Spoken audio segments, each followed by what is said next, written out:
The verdict in the George Zimmerman trial has sparked a national dialogue about race and prejudice. Eugene Robinson writes in the Washington Post today, the conversation we need to have is about how black men, even black boys, are denied the right to be young, to be vulnerable, to make mistakes. We need to talk about why, for example, black men are no more likely than white men to smoke marijuana, but nearly 4 times as likely to be arrested for it and condemned to a dead-end cycle of incarceration and unemployment.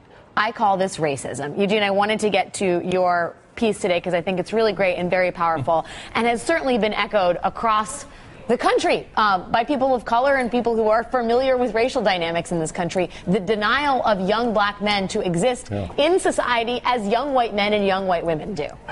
Yeah, if we can talk about that and if we can look at that, then we'll have, I hope, begun to make some progress. This is something that we ignore, and we've been ignoring for years and years. I slightly disagree with something Jacob said earlier. I think trials are an interesting snapshot of society, and as we go deep into the circumstances of an event, I think we learn something about America at that moment, and I think we learned something. I think we learned a lot about how society values or does not value the lives and emotions and feelings and the humanness of black men. It's as if they don't. He's 3 weeks past his 17th birthday, but he doesn't get to be a boy. He's made into a man full of menace, and and the assumption is that he wouldn't be afraid in this hand-to-hand combat, but George Zimmerman would be afraid, and that of course Trayvon Martin would dominate this because that's what black men do, right. I guess, in combat. It's and we should look at that. It's not pretty, but we should look at it. And Ari, the idea of racism, I mean, some parts of the conservative movement have said this is a problem in and among black America, and we don't need to do anything about it. I mean, Jason Riley in the Wall Street Journal effectively says young black men will not change how they are perceived until they change how they behave. I will say Eric Erickson at Red State saying the death of Trayvon Martin and the Zimmerman trial show there are deep wounds and grievances in this country and too many who profit from fanning the flames. Too many in the white community see violence in the black community and think that's their problem. And he ultimately says it's our problem. Yeah, I mean, it depends on whether you're looking at it systemically or not. The problem with looking at a trial is you're looking at a sample size of 1. And that's a difficult way to assess any national problem. If this incident had occurred in Times Square, you'd have 4 video camera angles on it, and you'd have a very different proceeding. And if you had strong evidence of a murder, you probably would plea out. And if you didn't, if it looked very different, you probably wouldn't have a prosecution, okay? This is, as any trial is, about evidence first and foremost. I think it was also about a system with racist inequality built in at several levels, from the investigation to the arrest, the indictment, to overcharging, although in this case, I believe and have said we saw overcharging regardless of race. But I don't think it works well to do it on an N of 1. To what Eugene wrote, when I worked at New York County Public Defenders, you go in the morning to arraignment and you go back to a holding cell in New York City and you see everyone who can't afford a lawyer from the night before he was arrested. And it's all young black men, and it's mostly drug charges. And I know a lot of white people in New York and Manhattan who do drugs. And I never saw them on drug charges in the arraignment. And if you look statistically,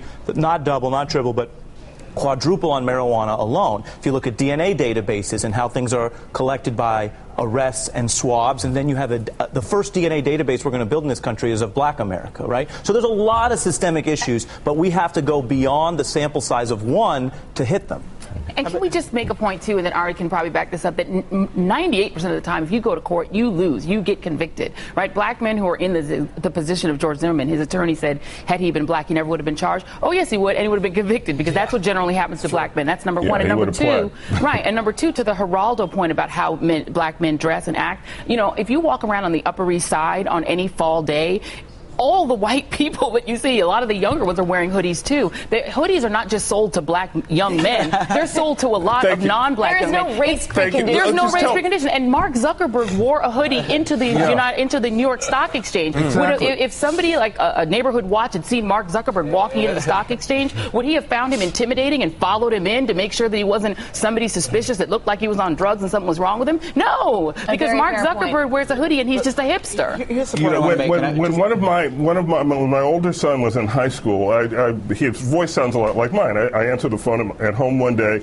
and it's one of his friends, and he said, "Hey, yo, what's up, dog?" And I said, "Oh, this is Mr. Robinson." And it turned out to see, "Oh, hello, Mr. Robinson, how are you?" Like Eddie Haskell on Leave It to Beaver. Well, it turned out that this is a white kid who had adopted this sort of gangsta persona because that's the way they talk to each other, or they were doing that this week. But in fact, he was allowed to slip back into his regular self, but somehow black kids are not allowed to just be putting on an act and to slip back into their regular self, where they kiss their younger sister and they're nice to their grandmother and all the things that Trayvon Martin was. Look, these are all issues of double standards and institutional racism, and they're entirely real. The conservative point of view is there's no such thing as institutional racism. It's only a question of individuals. The problem, what I was trying to get at before, is that in a trial, the question is the individual. It's not society on trial. True. But the lessons we take about society, Eugene's absolutely right, are the real ones. Good. So in the previous hour, a kid named Justin Francis was on MSNBC, a high school student,